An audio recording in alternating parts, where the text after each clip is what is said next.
गुरुदेव रविन्द्रनाथ ठाकुर के प्रति अपने उद्गार व्यक्त करने का यह अवसर मिला है, इसे मैं अपना सौभाग्य समझता हूँ। ठाकुर विशेषण बंगाल में पूज्य या आदरणीय व्यक्ति के लिए प्रयुक्त होता है, जैसे ठाकुर माँ, ठाकुर दादा। मुझे याद आ रहा है, गांव में अपने मकान में पूजा घर को हम ठाकुर द्वारा ही कहते थे। सारे बंगाल में गुरुदेव को ठाकुर ही बोलते हैं। टैगोर तो अंग्रेजों ने बना दिया था उनको अपने उच्चारण के कारण। कलकत्ता में उनके पुश्तैनी मकान के द्वार पर ठाकुर बाड़ी ही लिखा है, जहां आज उनके नाम से एक विश्वविद्यालय चल रहा है। वैसे तो गुरुदेव के बारे में सारी दुनिया जानती है, लेकिन मैं इस वार्ता में सिर्फ उन्हीं बातों को शेयर करूंगा जिनके कारण गुरुदेव मेरे प्रिय कवि और लेखक बने। गुरुदेव के प्रति मेरी रुचि विद्यार्थी काल से पड़े संस्कारों के कारण जगी है। इसका श्रेय मेरे स्कूल स्वामी सच्चिदानंद इंटर कॉलेज रुद्रप्रयाग को जाता है, जहाँ स्कूल खुलने के समय सुबह पारंपरिक सामूहिक प्रार्थना में गुरुदेव की रचना गीतांजलि की इन 2 कविताओं को हम नित्य पाठ किया करते थे। हमारे प्रिंसिपल साहब श्री हीरावल्लभ जी थपलियाल एक एक पंक्ति बोलते जाते थे और पीछे से विद्यार्थी उनको दोहराते जाते थे। उन्होंने स्कूल लाइब्रेरी में गीतांजलि मंगवाई थी। हमारी प्रार्थना में जो कविता गाई जाती थी उनकी कुछ पंक्तियां ये हैं: where the mind is without fear and the head is held high, where knowledge is free, where the world has not been broken up into fragments by narrow domestic walls, where words come out from the depth of truth, where tireless striving stretches its arm towards perfection. और अंतिम पंक्ति है: Into that heaven of freedom, my father, let my country awake. दूसरी प्रार्थना की ये पंक्तियां भी सुनिए: Life of my life, I shall ever try to keep my body pure, knowing that thy living touch is upon all my limbs. I shall ever try to keep all untruths out from my thoughts. गुरुदेव रविन्द्रनाथ ठाकुर के नाम के साथ यह गुरुदेव वाला विशेषण उन्हें महात्मा गांधी जी ने दिया था, और गांधी जी को महात्मा वाला विशेषण भी रविन्द्रनाथ ठाकुर ने ही दिया था। आयु में यद्यपि गांधी जी टैगोर से लगभग 8 साल बड़े थे, लेकिन ये संबोधन इस बात को प्रमाण है कि ये दोनों विभूतियाँ एक दूसरे का इतना सम्मान करते थे। यह उस समय की घटना है जब गांधी जी 8 मार्च 1915 के दिन शांति निकेतन यात्रा पर कोलकाता पधारे थे। इस यात्रा की एक विशाल यादगार तस्वीर मैंने कोलकाता हवाई अड्डे पर टंगी हुई देखी। उत्तर प्रदेश के भूतपूर्व राज्यपाल के.एम. मुंशी द्वारा स्थापित भवन बुक यूनिवर्सिटी भारतीय विद्या भवन द्वारा प्रकाशित उनकी एक किताब फेथ ऑफ ए पोएट मैंने पढ़ी थी, जो मुझे बहुत पसंद है। उस किताब में गुरुदेव ने एक दिलचस्प बात यह कही कि प्लेटो जैसे दार्शनिक ने अपने ग्रंथ रिपब्लिक में कवियों को कोई स्थान नहीं दिया, लेकिन भारतीय दर्शन में ऐसा नहीं हुआ है। यहाँ कविता और दर्शन अविभाज्य रहे। वे आगे लिखते हैं कि भारत का इतिहास एक ऐसे संघर्ष का इतिहास रहा है जिसमें मनुष्य एक ओर तो एक रूपता में संगठित रहने की अपनी यांत्रिक मनोवृत्ति से बंधा रहा, और दूसरी तरफ उसकी रचनात्मक प्रवृत्ति उसको अभिव्यक्ति की स्वतंत्रता की तलाश में सदैव संघर्षरत रहने के लिए प्रेरित करती रही। गुरुदेव लिखते हैं कि एक दिन अपने गांव में मैंने एक गायक के मुख से कबीर का यह भजन सुना, तो वह गीत मेरे मन मस्तिष्क में बस गया। पानी में मीन पियासी, मोहे सुन सुन आवे हाँसी रे, जल थल सागर पूर रहा है, भटकत फिरे उदासी रे, पानी में मीन पियासी रे। आत्मज्ञान ब्रह्म बिना, आत्मज्ञान बिना नर भटके, कोई मथुरा कोई काशी रे, पानी में मीन पियासी रे। गुरुदेव लिखते हैं कि कबीर की यह हंसी उस गीत को गाने वाले हिंदू गायक के पवित्र भावों को जरा भी आहत नहीं कर रही थी। वह मस्ती में इस भजन को गाए चले जा रहा था। गुरुदेव ने आखिर एक दिन इस भजन का अंग्रेजी तर्जुमा कर शांति निकेतन में गांधी जी को ही सुना दिया। When I hear of a fish in the water dying of thirst, it makes me laugh. Chennai में एशिया की सबसे बड़ी लाइब्रेरी अन्ना सेंटेनरी लाइब्रेरी देखने गया था, तो वहाँ मुझे गुरुदेव की एक किताब देखने को मिली जिसका टाइटल था रविंद्रनाथ ओमनिबस 1।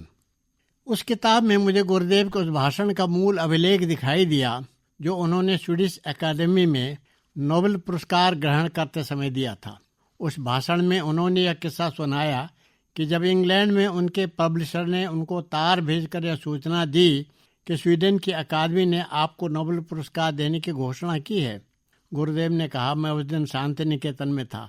मैं अपने एक अंग्रेज अतिथि को अपने आसपास के जंगलों में घुमाने ले जा रहा था, तो अपने निकटवर्ती पोस्ट ऑफिस से जब हम गुजर रहे थे तो एक आदमी पोस्ट ऑफिस से दौड़ा चला आया।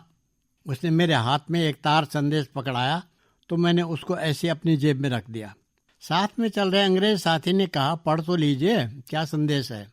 मैंने तार संदेश पढ़ा तो उसमें मुझको बताया गया कि स्वीडिश एकेडमी ने मुझको मेरी रचना गीतांजलि के लिए साहित्य का नोबेल पुरस्कार देने की घोषणा की है। मुझे विश्वास नहीं हुआ। मैंने सोचा किसी ने मजाक की होगी, लेकिन साथ में चल रहे अंग्रेज बंधु को पूरा यकीन था कि तार संदेश सत्य है। उसने मुझे बधाई दी।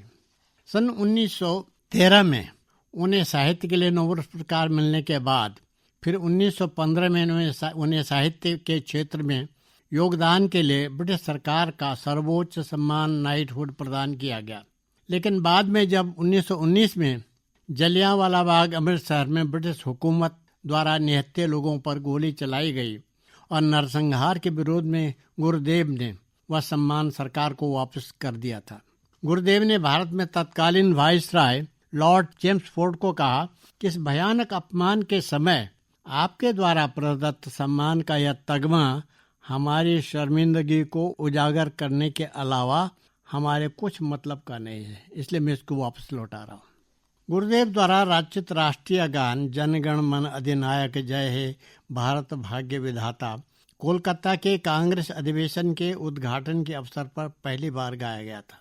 फिर 24 जनवरी 1950 के दिन राष्ट्रीय गान के रूप में इसे अंगीकृत किया गया। बांग्लादेश का राष्ट्रीय गान आमार सोनार बांग्ला भी गुरुदेव की ही रचना है। गुरुदेव का व्यक्तित्व बहुआयामी है। संगीत, चित्रकला, कहानी, नाटक और कविता में सब जगह उनकी अलग पहचान है। संगीत में तो उनके नाम से बंगाल में रविंद्र संगीत की बड़ी ख्याति है। उनकी एक कहानी पर आधारित एक फिल्म काबुलीवाला की याद सबको होगी। उसमें काबुलीवाला की भूमिका में अभिनेता बलराज साहनी कभी शांति निकेतन में अंग्रेजी के अध्यापक थे। इसी तरह हिंदी के प्रसिद्ध लेखक आचार्य हजारी प्रसाद द्विवेदी ने भी शांति निकेतन में हिंदी का अध्यापन प्रारंभ किया। हिंदी के सुप्रसिद्ध कहानीकार गौरा पंथ शिवानी ने शांति निकेतन से बीए पास किया। दीनबंधु एंड्रूज गुरुदेव के मित्र थे, तो उन्हीं की वजह से एक बार गांधी जी पूरे एक हफ्ते शांति निकेतन में रहे। शांति निकेतन मूलतः गुरुदेव के पिताजी देवेंद्र नाथ ठाकुर द्वारा निर्मित घर का नाम था, जहां गुरुदेव ने 1921 में विश्व भारती यूनिवर्सिटी स्थापित की थी, जो अब केंद्रीय विश्वविद्यालय के रूप में जाना जाता है। शिक्षकों के बारे में गुरुदेव का कहना था कि कोई शिक्षक तब तक किसी को पढ़ाने योग्य नहीं होता जब तक कि उसमें स्वयं अध्ययन करने की प्रवृत्ति नहीं है। उसका सतत अध्ययनशील रहना जरूरी है।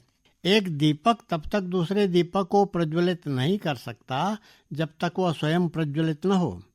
राष्ट्रीयता के बारे में गुरुदेव कहते हैं कि राष्ट्रीयता का विचार मूलतः पाश्चात्य तानाशाहों द्वारा थोपा गया विचार है। जहां नागरिकों में पाश्चात्य नागरिकता की यह मानसिकता हावी है, वहां लोगों को बचपन से ही कई प्रकार से अपने लोगों के प्रति घृणा करना सिखाया जाता है। चतुराई से असत्य कहकर अपनी पीठ ठोकना राष्ट्रीयता के प्रति निष्ठा प्रमाणित नहीं की जा सकती। मेरे विचार से ऐसी राष्ट्रीयता एक बुरी महामारी है जैसी होती है, जो सारी मानवता को ग्रस लेती है। देश भक्ति और राष्ट्रीयता में बड़ा फर्क है। हमारे देश में वसुधैव कुटुंबकम की आदर्श भावना को ही वरीयता दी गई है। गुरुदेव अपने समय की विभूतियों को व्यक्तिगत तौर पर जानते थे। जर्मनी गए तो वहाँ सुप्रसिद्ध वैज्ञानिक अल्बर्ट आइंस्टाइन से उन्होंने मुलाकात की। उस भेंट में दोनों महापुरुषों के बीच वेदांत पर से लेकर सापेक्षवाद के सिद्धांत पर खुलकर चर्चा हुई। बड़ी आत्मीय भेंट थी और भावुक होकर के आइंस्टाइन ने उसके बारे में लिखा था कि भारत वो जगह है जिसने हमको गिनती करना सिखाया। गुरुदेव अपने समय के लगभग सभी राष्ट्रीय नेताओं का बहुत सम्मान करते थे। लोकमान्य तिलक, नेताजी, सुभाष चंद्र बोस राष्ट्रीय नेताओं के लिए उनके मन में सम्मान था। जब देशद्रोह के आरोप में लोकमान्य तिलक को जेल भेजा गया, उस समय उन्होंने कंठावरोध नाम से एक कविता लिखकर विरोध जताया था। जवाहरलाल नेहरू को तो वे बहुत पसंद करते थे, उन्हें प्यार करते थे। वे लिखते हैं, अरे जवाहरलाल तो हमारे ऋतुराज हैं, यौवन और उत्सव के प्रतिनिधि स्वरूप। उनकी स्वाधीनता के खातिर लड़ने की अपराजेय शक्ति और उत्साह भरा हुआ है। यह देश के प्रति इस निष्ठा के साथ कोई समझौता नहीं कर सकते। काश गुरुदेव अपने आंखों से भारत की आज़ादी का वह दिन देख लेते तो उन्हें भी संतोष हो जाता कि उनके द्वारा रचित राष्ट्रीय गान के साथ ही राष्ट्रीय ध्वज भी उसी नेहरू ने फहराया था जिसको वह ऋतुराज कहते थे। मुझे लगता है अपनी मृत्यु का पूर्वाभास उनको हो गया था, जिस वजह से उन्होंने ये पंक्तियां लिखी होंगी। जिस गीत को मैं गाने आया था उस गान का यशोगान होने से रह गया। मैं इतने दिन अपने वाद्य यंत्र के तार कसने और ढीले करने में ही बिता दिए। The song that I came to sing remains unsung to this day. I've spent my days in stringing and unstringing my instrument. उनका एक बहुत छोटी सी कविता बहुत पसंद आई थी मुझे। मेघेर कोले रोद हंसे छे, बादल गे छे टूटी आहा, हा हा हा हा। आज आमादेर छुट्टी ओ भाई, आज आमादेर छुट्टी हो, की कोरी आज भोवे ना भावे। पाथे हारिए कौन बोने जाए, कौन माठे जे छूटे बोराए, सकल छेले जुटी आहा। हिंदी अनुवाद उसका इस तरह है कि बादलों की गोद में धूप हंस रही है, बादल टूट रहे हैं, आज हमारी छुट्टी है भाई, आज हमारी छुट्टी है। क्या करें, कुछ समझ नहीं आ रहा है। रास्ता भटक कर कहीं किसी वन में चले जाएं या सारे बच्चों का दल किसी मैदान में खेल कूद करने चले जाएं।